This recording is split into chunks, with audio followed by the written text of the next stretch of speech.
आप एकादशी व्रत आप में से कौन कौन रहता है? रहने वाले कम है, ना रहने वाले ज्यादा है। देखो मैंने देखा है, मैं अपनी बात बता रहा हूं, माताएं सोमवार, मंगलवार, बुधवार, वीरवार को बड़ो व्रत रखती है, नहीं रखती? और उन व्रतों का शास्त्रों में कोई उल्लेख नहीं है। अब आप कहो महाराज जी क्या कह रहे हैं, हमारी तो श्रद्धा पे पानी फट जाएगा। मैं ये बात सबसे कहता हूं, अपने घर में भी कहता हूं कि माताएं जिन सोमवार, मंगलवार, बुधवारों का व्रत रहती हैं उनका कोई उल्लेख नहीं, कोई शास्त्रीय प्रमाण नहीं है।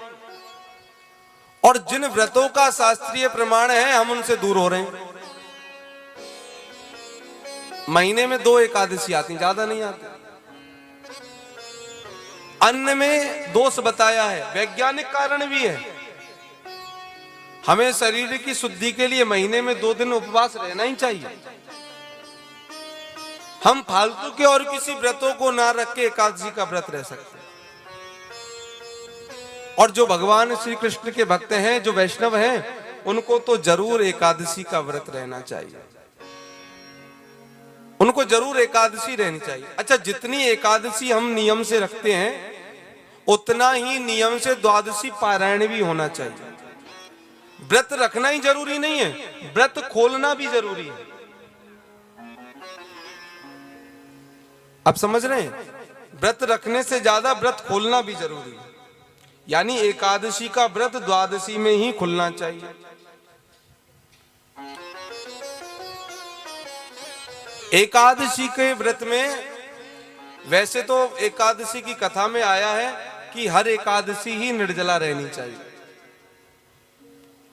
फलाहार का कोई उसमें वर्णन नहीं है। आपने पढ़ी हो एकादशी, फलाहार का कोई वर्णन नहीं है, सब एकादशी निर्जला है। ये भीम के, आपने सुना होगा, भीम के सहजता के लिए बताया गया कि सब एकादशी ना रहो तो एक एकादशी निर्जला रह सकते, जो निर्जला एकादशी गर्मियों में आती है। कुल मिलाकर के एकादशी के दिन अन्न में दोष है। अन्न में ऐसा दोष है कि जो आपके शरीर को और बुद्धि को दोनों को बिगाड़ेगा। और आप घर जाके भले ही देख लेना, उस वैज्ञानिक कारण भी है। तो एकादशी के दिन आप अन्न खाने से बचें, और चावल खाने से तो बहुत ज्यादा जोर से बचें। तो जो भी भगवान के वैष्णव हैं, जो भक्त हैं, वो एकादशी का व्रत भगवान का जरूर रहे। अम्बरीश एकादशी का व्रत रहते हैं, द्वादशी के दिन पारायण करते हैं। अब द्वादशी के दिन दुर्वासा ऋषि आ गए, तो अम्बरीश जी ने कहा महाराज आपको ही भोजन कराने के बाद मैं व्रत खोल लूंगा। दुर्वासा जी ने कहा ठीक है, हम स्नान ध्यान करके आते हैं। अब दुर्वासा जी चले गए स्नान ध्यान करने। तो ब्राह्मणों ने बताया महाराज दुर्वासा जी को देरी हो रही है और त्रयोदशी लगने वाली है। कई बार द्वादशी में ही त्रयोदशी हो जाती है।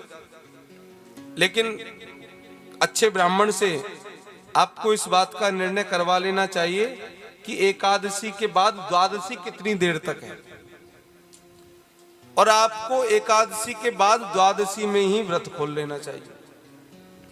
तो वन महाराज त्रयोदशी लगने वाली, आप व्रत खोल लो। बिना भोजन कराए कैसे खोलें?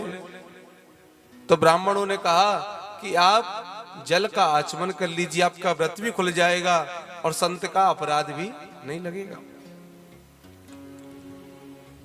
अम्बरीश जी जल ग्रहण करने के लिए तैयार ही हुए, इतने में दुर्वासा जी आ गए। और दुर्वासा जी ने यह देखा कि मुझको भोजन के लिए नौतने के बाद खुद व्रत का पारायण कर रहे हैं। तो क्रोध आया और अपनी जटा में से एक बाल उखाड़ करके जमीन पर फेंक दिया। उसमें से कृत्या नाम की राक्षसी प्रकट हुई, जो अम्बरीश को मारने के लिए दौड़ी। जैसे ही कृत्या नाम की राक्षसी अम्बरीश को मारने के लिए दौड़ी, इतने में ही भगवान का सुदर्शन चक्र आया और कृत्या का सर धड़ से अलग कर दिया, और दुर्वासा ऋषि के पीछे सुदर्शन चक्र भागने लगा।